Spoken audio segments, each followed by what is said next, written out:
My reasons for believing that corporal punishment may eventually return are based upon an examination of educational trends.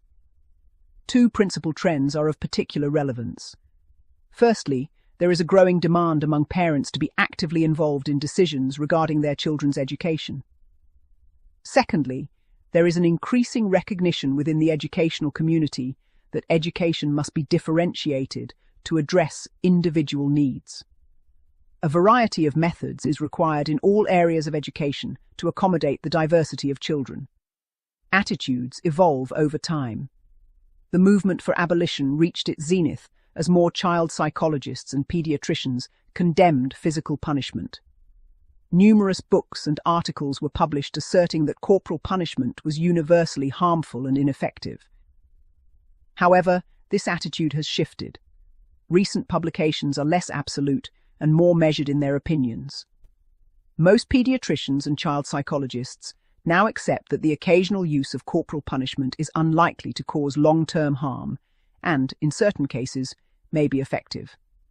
The body of published evidence supporting this position is likely to grow, not necessarily because it is entirely accurate, but because publishers and editors are now more willing to consider articles in favor of physical punishment, including papers previously withheld from publication in the 1980s. There is also a prevailing public perception that juvenile delinquency and behavioral problems in schools are increasing. Whether or not this is objectively true, it is a widely held view and one that is likely to persist. At some point, given human nature, serious efforts to restore corporal punishment as a means of addressing these perceived problems will arise.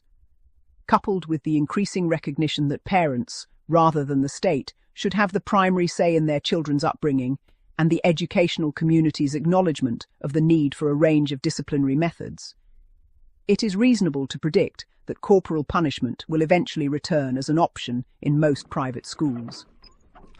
The situation in state-run schools is less certain, though not impossible. I am aware that international bodies and courts complicate the matter beyond the mere alteration of national laws. However, over time, their composition will also change, and as the published evidence on corporal punishment becomes more nuanced, this will have an impact as well. These are, of course, personal views.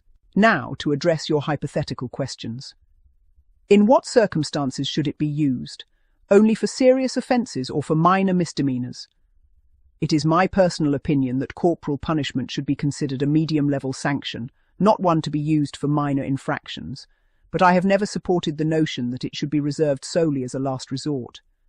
In my view, describing it as a last resort and using it as such was a defensive measure by some to deflect criticism, but ultimately it provided further argument to abolitionists, who could then claim that if it was so severe as to be used only as a last resort, that proved its severity. I believe corporal punishment should be an option in cases of deliberate disobedience, where there is clear evidence of premeditation and a conscious decision to break the rules. I also believe it should be an option in cases where a pattern of similar behaviour has developed and other methods have proven ineffective. This may include relatively minor matters, such as failure to complete homework, but only where a pattern exists and lesser sanctions have been attempted first. Please note, in both cases, I have stated it should be an option, not that it necessarily should be used. There is much more to consider in determining who should receive corporal punishment than the nature of the offence alone. The personality of the child must be considered. There are some children who should not receive corporal punishment under any circumstances, though I believe this is a small group.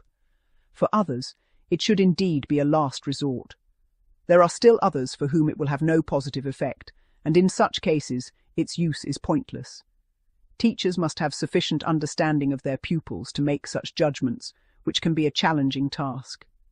The preceding 3 paragraphs describe my ideal scenario. However, I am willing to accept certain compromises. If only the following were implemented, I would be reasonably satisfied. Bullying. It is my firm belief that corporal punishment should be an option when addressing bullying. Not the only option, nor the first in most cases, but an option nonetheless.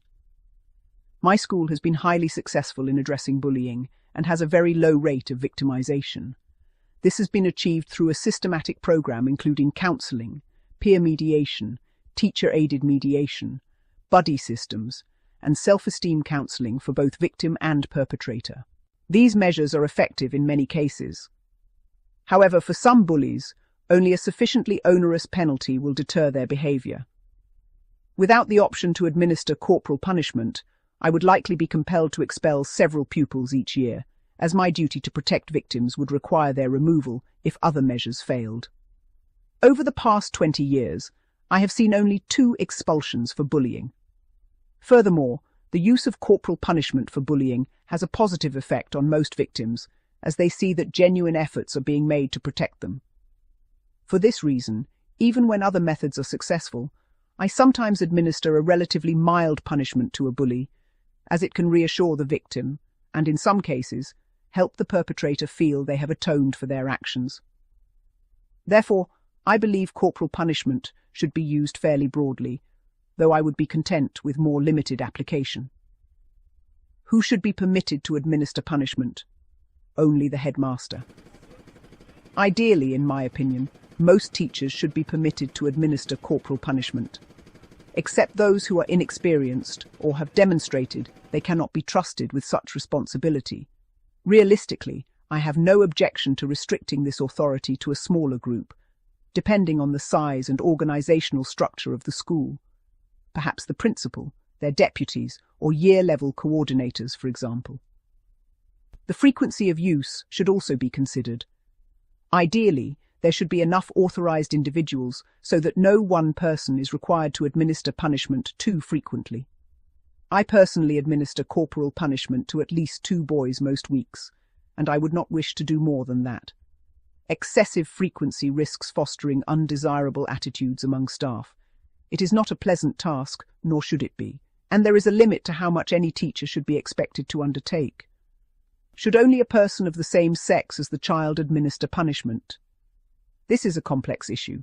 Personally, I believe that male teachers should not administer corporal punishment to girls, though this is based on my own experiences and feelings, and may not be universally applicable. I have no objection to female teachers administering punishment to boys. Indeed, in an all-boys school, it would be unjust to deny female staff the same authority as their male colleagues. Thus, it is a dilemma. In an ideal world, the decision would rest with the teacher, who should determine whether it is appropriate to administer punishment to a child of the opposite sex.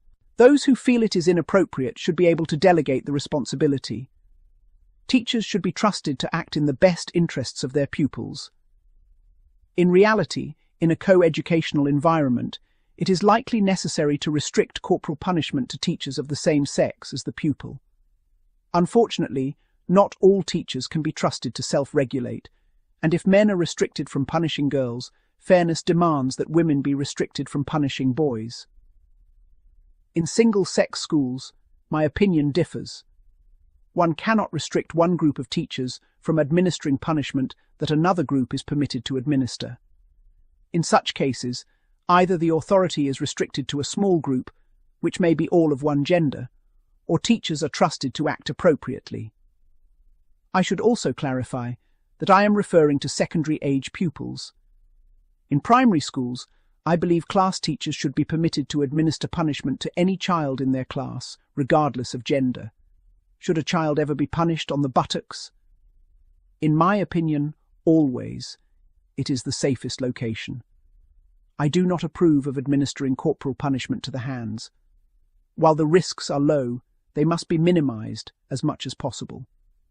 Or, in exceptional circumstances, on the bare buttocks. In the current educational climate, certainly not. The risks involved are too great. Should attitudes change significantly, this may be reconsidered, but substantial change would be required. Should only boys be punished? No, both boys and girls are capable of committing the same offences and should expect to receive the same penalties. As previously stated, individual circumstances must be considered, and it is possible that, upon such consideration, girls may be physically punished less frequently. However, this should be determined by personality and other relevant factors, not by gender. Thank you for your thoughtful comments. I hope I do not appear insular, but since our nation has become part of Europe, it seems we are no longer in control of our own destiny and have wholly adopted European values. I see little realistic prospect of change, so it remains a distant hope. I would like to see women entrusted with all corporal punishment in junior schools, as in my experience, they handle such matters with greater care.